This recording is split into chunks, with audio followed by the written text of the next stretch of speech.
Assalamualaikum warahmatullahi wabarakatuh. Shalom, Om Swastiastu, Namo Buddhaya, salam kebajikan, salam sejahtera untuk kita semua. Tim penilai yang terhormat, perkenalkan kami dari tim debat Institut Agama Islam Sultan Muhammad Syafruddin Sambas. Saya Nelsiendra selaku pembicara pertama. Saya Irfansa selaku pembicara kedua. Dan saya Sabrina Donor-Alesa selaku pembicara ketiga. Pada kesempatan kali ini, kami memposisikan diri sebagai tim pro terhadap mosi pembatasan kewenangan Bawaslu dalam penanganan pelanggaran pemilu pasca penetapan perolehan suara secara nasional. Ada beberapa argumen yang menunjukkan keberpihakan kami terhadap mosi tersebut.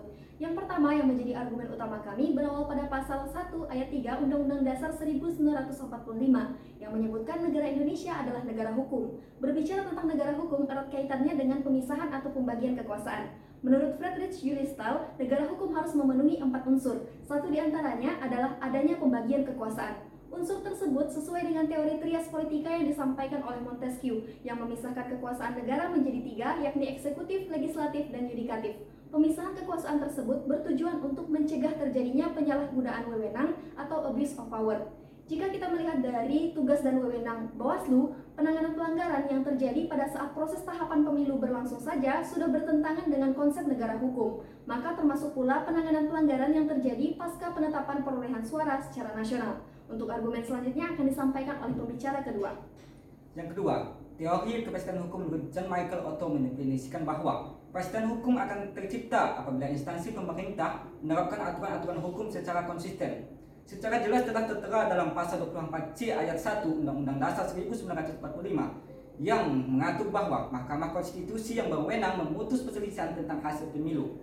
Jika ingin memberikan kewenangan tersebut kepada Bawaslu, harus melalui amandemen kelima Undang-Undang Dasar 1945. Tentunya hal ini akan sangat sulit dilakukan mengingat perlunya urgensi dalam konsensus. Bukan hanya sekedar hal kecil sebatas 1 atau 2 pasal saja.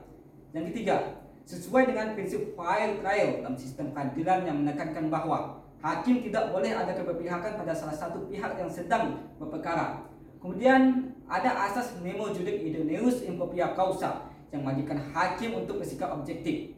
Yang keempat, ada pasal 117 ayat 1 Undang-Undang Nomor 7 Tahun 2017 yang menyatakan bahwa syarat untuk menjadi anggota Bawaslu tidak ada dicantumkan bahwa harus sarjana hukum dan lulus pendidikan hakim. Hal ini menunjukkan bahwa sumber daya manusia yang ada dalam Bawaslu tidak dapat mengimbangi kewenangan yang sangat besar dalam hal bersidang atau bahkan mengadili serta memutus suatu perkara. Dan yang kelima, berdasarkan Undang-Undang Kekuasaan Kehakiman pada pasal 38 ayat 1 yang menyebutkan bahwa terdapat badan-badan lain yang fungsinya berkaitan dengan kekuasaan kehakiman. Pada bagian penjelasan disebutkan bahwa yang dimaksud dengan badan-badan lain adalah kepolisian, kejaksaan, dan lembaga pemasyarakatan. Di sini terlihat jelas bahwa Bawaslu bukan merupakan bagian dari kekuasaan kehakiman, sehingga pada hakikatnya tidak berhak untuk mengadili atau memutus sengketa sama seperti kewenangan di pengadilan. Untuk solusi dan gagasan akan disampaikan oleh pembicara ketiga. Solusi dan gagasan yang kami tawarkan berangkat dari teori keadilan distributif yang dikemukakan oleh Aristoteles. Dalam keadaan distributif, yang ditekankan bukan kepada asas kesetaraan, melainkan asas proporsionalitas berdasarkan kecakapan dan kebutuhan.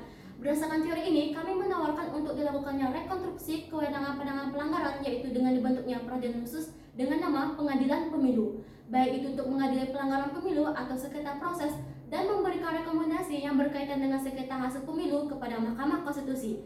Ada 4 manfaat yang diperoleh dari solusi tersebut, yaitu yang pertama, kewenangan penyelesaian sengketa pemilu akan dilaksanakan secara profesional dalam ranah kekuasaan kehakiman. Yang kedua, meminimalisir terjadinya kekuasaan atau kendali yang berlebih yang dipegang oleh Bawaslu dan lebih memfokuskan Bawaslu terhadap tugas pengawasan. Yang ketiga, memberikan jaminan dan perlindungan terhadap peserta pemilu sehingga dapat diberlakukan secara adil berdasarkan peraturan perundang-undangan yang berlaku. Dan yang terakhir, masa penanganan pelanggaran bisa diperpanjang melalui batas waktu yang ada karena peradilan khusus tidak terlibat dalam pelaksanaan tahapan pemilu. Berdasarkan pemaparan yang kami sampaikan, maka secara tegas kami tim debat YAI Sambas setuju dengan mosi pembatasan kewenangan Bawaslu dalam penanganan pelanggaran pemilu pasca penetapan hasil perolehan suara secara nasional. Sekian dari kami dan terima kasih. Mari bersama Bawaslu kita tegakkan keadilan pemilu. Wassalamualaikum warahmatullahi wabarakatuh. Salam demokrasi.